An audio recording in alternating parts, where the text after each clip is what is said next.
नारायण नारायण नारायण नारायण नारायण। कोलत का मेला, ये आज पूर्णिमा है, आज खास दिन है। पूर्णिमा का स्नान होता है, कई ज्यादा करते हैं तो पंच तीर्थी नहाते हैं। एकादशी का या दशमी की शाम को यहाँ आ जाए, फिर 5 दिन ये पंच तीर्थ है, 5 दिन यहाँ स्नान करते हैं, यहाँ भजन जप करते हैं, रहते हैं। शाम के बाद कम से कम शाम के वक्त में दीप मालिका होती है, उस दीप मालिका का दर्शन करके जाते थे लोग। और पूर्ण स्नान होता है, कल सुबह का स्नान करके जाते हैं। तो सुबह का स्नान मृगले का स्नान, मृग का स्नान कहते हैं, वो करके सो जाते हैं।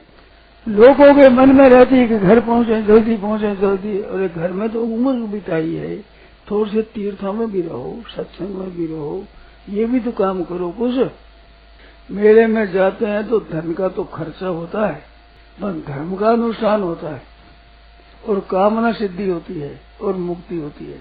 4 पुरुषार्थ है, अर्थ धर्म काम मोक्ष। तो 3 अर्थ होते हैं, तीर्थ में 3 अर्थ होते हैं।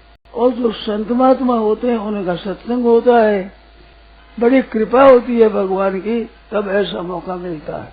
सत्संग का मौका और भी दुर्लभ है, संत समागम दुर्लभ भाई। सुंदरदास जी महाराज कहते हैं, सब मिल जाए बैकुंठ में चले जाए, पर संत समागम दुर्लभ भाई। सत्संग की बड़ी भारी महिमा है। वो संग क्या है? संग नाम ऐसे मिलने का नाम भी संग है। अरे संग नाम है भीतर में रंग चढ़ जाए, सत्संग का रंग चढ़ जाए, सत का संग, सत परमात्मा, उस परमात्मा का प्रेम हो जाए, परमात्मा मीठे लगे, अच्छे लगे, केवल प्रियता भगवान में, उसका नाम सत्संग है। भगवान की कृपा है, संतों की कृपा से साधन बढ़ता है। गलती अपने से होती है तो कमी देखती है, वो अपनी कमी है, और लाभ है वो भगवान की कृपा का है। ऐसे समझ चलता रहे, उसका साधन अच्छा चलता है। प्रश्न कहते हैं महाराज, आप सत्संग की बात कहते हो तो सत्संग तो करे और भगवान के नाम का जप करे ही नहीं, और कोई गुण नहीं आवे, सत्संग करे तो उसको क्या लाभ होता है?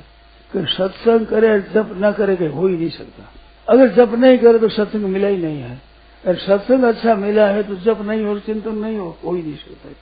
तो सत्संग के द्वारा जो लाभ होता है वो पढ़ाई से नहीं होता है। पढ़ाई की एक और धारा है, सत्संग की धारा एक और है। पढ़ाई में ऊपर बातें आ जाती है, पर गहरा विचार जो सत्संग करते हैं, साधन करते हैं, उनके गहरे विचारों तक तय तक नहीं पहुंच सके, बातें सीख जाती हैं। और सत्संग करने वाले गहरे तात्विक बातों को जानकार हो जाते हैं, ऊपर से पढ़े लिखे नहीं होते। वे अफड़ दिखते हैं, परंतु भीतर में गुदड़ी के लाल, गुदड़ी में लाल दिखे तो वही वे संत। एक घटना घटी हुई बात याद आ गया, वो बताएं।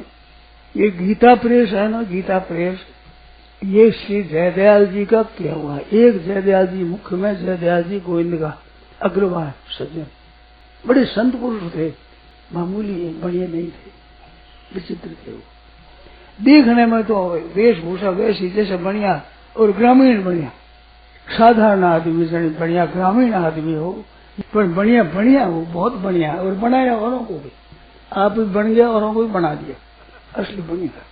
तो वे ऐसे संत हुए, गृहस्थ आश्रम में रहते हुए थी, माताएं, सज्जन भाई, ये सब संत होते हैं।